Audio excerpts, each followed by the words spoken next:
Hello, Reformers, and welcome back to A Clash of Kings. Now, when we left off, we had just taken Storm's End. We are still there. We are waiting for word from Aegon, whether we have, well, received it, and received ownership over it. But, yes, now we have Lord Harward Fell. He is attempting to launch an assault. Now, this is kind of amusing.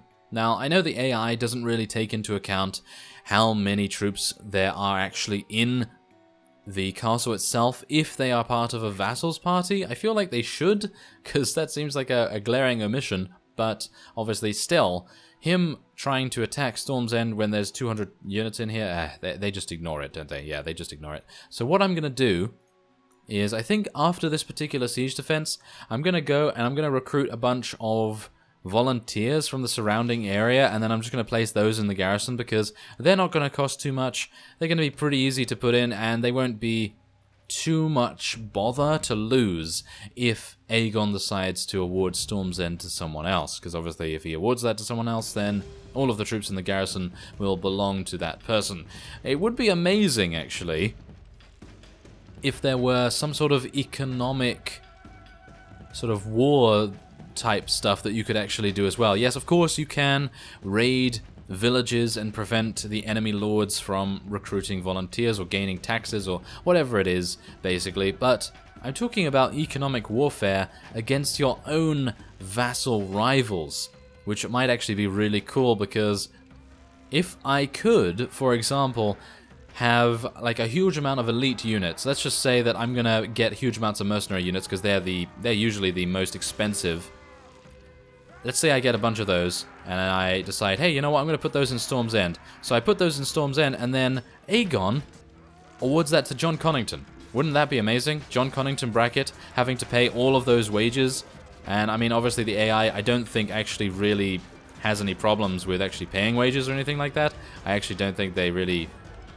I don't think they really rely on money that much. Do they? Do they actually rely on it? I thought they would just bring it out of the air magically and it would just be one of those things, but yeah, I think that would actually be kind of cool to see that kind of thing happen, because then you're just like using a little bit more strategy, a little bit more sort of in-depth, like, yes, I'm going to place all of these elite units in here, all of these mercenary units, should I say, and this is going to drain my rival dry unless they move those units out of the garrison, which of course they won't do because the AI is not that clever.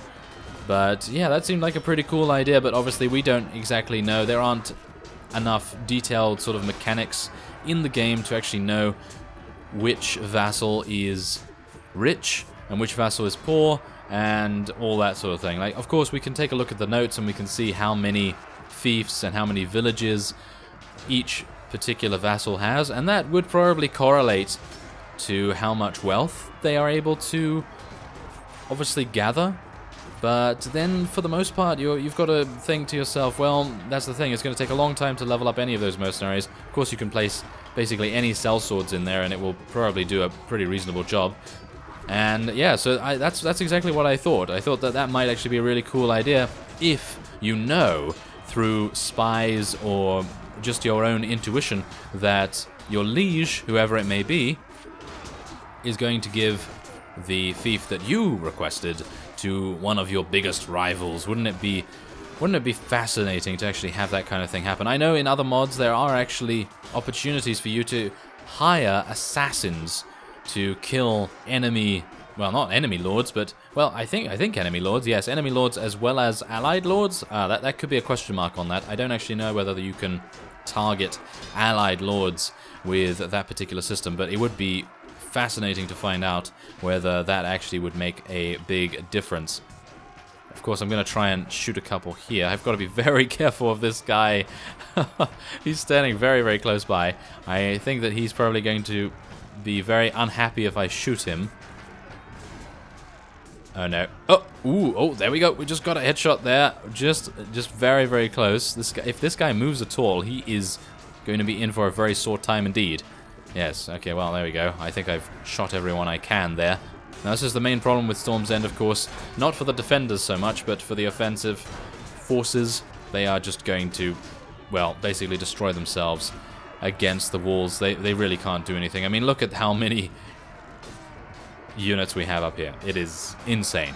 But yeah, I think that would actually be kind of cool to have a sort of advanced warning to see whether this particular allied vassal is going to gain a fief over you, instead of just being like, okay, so this guy's got it.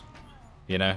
That sort of instantaneous disappointment would be kind of cool to see a little bit more mechanics surrounding that, because, I mean, okay, so I'm going to reference another game here. I'm going to reference Crusader Kings 2. Now, I have not played this game very in-depth at all. Crusader Kings 2 is extremely difficult to get into, mainly due to the UI, and, well, that's just how it is. The user interface is complex for some reason, not entirely sure whether that's just a design decision or whether it needs to be that way, but anyway, the point is, the main focus in that game is not to get killed, obviously, and to make sure that you have as much power as possible and to build up whatever kind of fame and renown you have personally.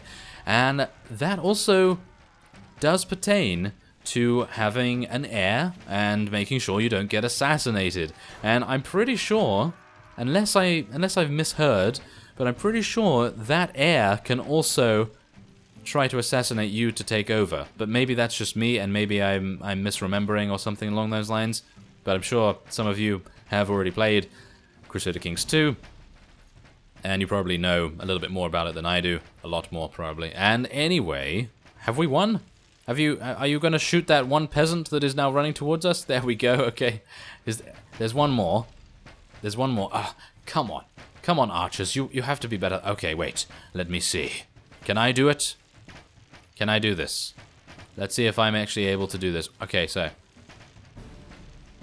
I don't even know where my... Oh, I actually hit that guy. Okay, 8.2 shot difficulty. Not bad at all, if I do say so myself.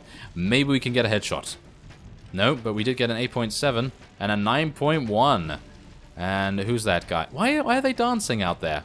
They're just dancing. It's not Saturday Night Fever out there, is it? No. Come on now. Oh, there we go. Yes, wow. I am impressed. I am very impressed, Elias. Good work. Good work, Elias. I'm not entirely sure why I'm congratulating myself, but there we are. I'm actually kind of surprised that I was able to do that, but yes, these guys, they had no idea what they were doing. They literally tried to attack Storm's End while we were still inside the walls, which is never a good plan, is it? Never a good plan at all. So, yes, what I'm going to be doing is I'm going to be placing my army right now into the garrison at Griffin's Roost, and I'm going to try and put as many sort of... I don't want to be callous, but I'm going to say as many low-tier units. Yeah, I was about to say trash units, but ooh, that would have been a little bit too much, I think. Ah, yeah, well, never mind. Let's see. Warhammer, no. We're not going to be taking any of those pieces of loot, thank you. So, yes, as you can see, a couple of our companions have also leveled up, and we also have a Dragonstone vassal here. He's actually... Wow. He's actually sieging as well. He's actually attempting to besiege it as well. That is very irritating, I have to say. Okay. Oh. No? Is he not trying it? Oh. Okay. He's actually inside. Isn't he? He's actually inside and I can't attack him? Or there seems to be some sort of weird bug going on there, mainly because I believe we are friendly with the Riverland. Is Riverland? No, he's from Dragonstone. So yes, we are friendly with Dragonstone, and that is indeed causing a couple of problems. So as you can see, yes. Are you actually gonna? Are they actually gonna take this? Because I can't attack him, believe it or not. I can't attack him, so... Yeah, they just took that. Yeah. They literally just took that because I could not enter. You saw that, right? That happened twice in a row. I said, hey, let's pass through the siege lines and join the battle, but no. That did not work. That is primarily the problem with being friends with one of your faction's enemies, because as you can see, we were at 10 positive relation with Dragonstone, and now Storm's End has been taken. Of course it has. But at least it's been taken by Dragonstone. I suppose that's not too bad. I mean, it's better than it being taken back by Stormlands or something along those lines, but oh, that is quite the irritating development, isn't it? Because I don't think there's actually been any kind of calculation or any kind of sort of consideration for that kind of situation happening, because just think about it. I mean, usually you are going to be at war. You're going to have negative relations with any of the enemy vassals, any of the enemy factions. But because we have been taking so many Stormlands vassals and so many, well, Westerlands, Tywin, prisoner, then yeah, it's eventually ended in us having positive relation with that particular faction.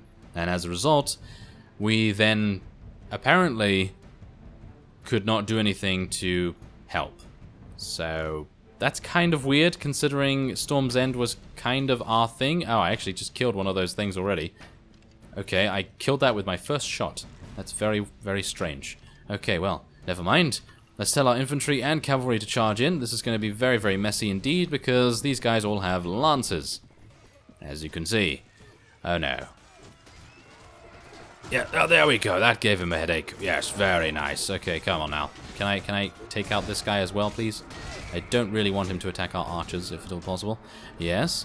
Okay. Not bad. Okay, so we have thwarted the initial charge, I suppose. I'm not taking too much damage just yet either. I'm actually kind of surprised, considering, but I suppose we were in a siege defense, and they're not really focusing us too much here, which is always nice. Oh, hello there. Now, just what I was saying. Yes, they are, of course, now going to be focusing me. Thankfully, I have some pretty good armor. And our archers are insane. They have very, very good vantage points right there. And they are all lining up with their extremely efficient bows. Unfortunately, our guardsmen are not at full strength just yet. We still have to level quite a few of them up. And most of them are macemen now. And still kind of elite scythemen as well. So kind of a bit disappointing about that, because obviously those guardsmen are insane, and oh, we're going to need to bring our cavalry back, I feel. It's not a good idea to let them charge in over there, because, well, the infantry isn't there either, and there's a Lannisport spearman. Oh, this is going to be amusing. Okay, so who's actually fighting there still? A heavy Targaryen knight, and we're going to tell our cavalry to charge right back on in. We're going to need them, and oh, there's a good luck stumble. Yes, a good luck stumble. That's what we like to see, isn't it?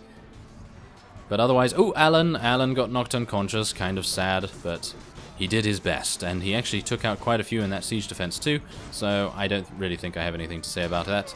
And, oh, there we go. Take out those elites. Oh, these elites are actually still wearing extremely light armor. I'm actually very surprised about that. Not entirely sure why that is, but I suppose they want to move around a little bit quicker. And we are literally just running through these guys, absolutely steamrolling them, and I don't know whether, if this was oh, he actually managed to escape. Wow, that's impressive, but I don't know whether this was a Stormlands vassal. If it was a Stormlands vassal, would this have turned out a little bit differently, because they have different armor, of course, because these Dragonstone forces don't really have the greatest of armaments, or legaments. Yep, I went there. Okay, so otherwise, there it is. We actually only lost 5 units. Obviously, those 5 units are kind of painful because they were mostly mounted cavalry. Otherwise, we killed 10, and we eliminated quite a few more. And now we can take a few more prisoners too. Okay, so yes, I'm going to be taking Dragonstone.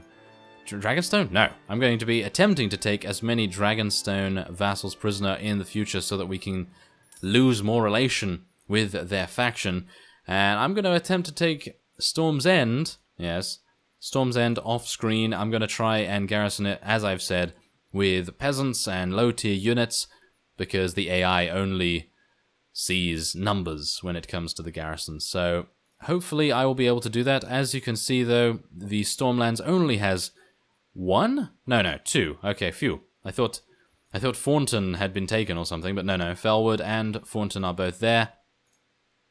And Dawn has actually taken Old Town, if you can believe it, which is pretty amazing. And we also have the Riverlands encroaching upon wow, the Westerlands quite heavily in actual fact, and the Reach has also taken Lannisport. So how are the Westerlands actually doing? They have King's Landing still, of course they do. I mean, they have, what is it, Gold Cloaks? Yeah, they have the Gold Cloaks there. They also have Stony Sept, which is actually under siege right now. I wouldn't be surprised if the Westerlands are going to be the second faction to be eliminated, unless we make a move very, very quickly to take Thornton and Felwood, which we probably will do in the next episode, perhaps. So with that, I thank you very much for watching, and I will see you next time.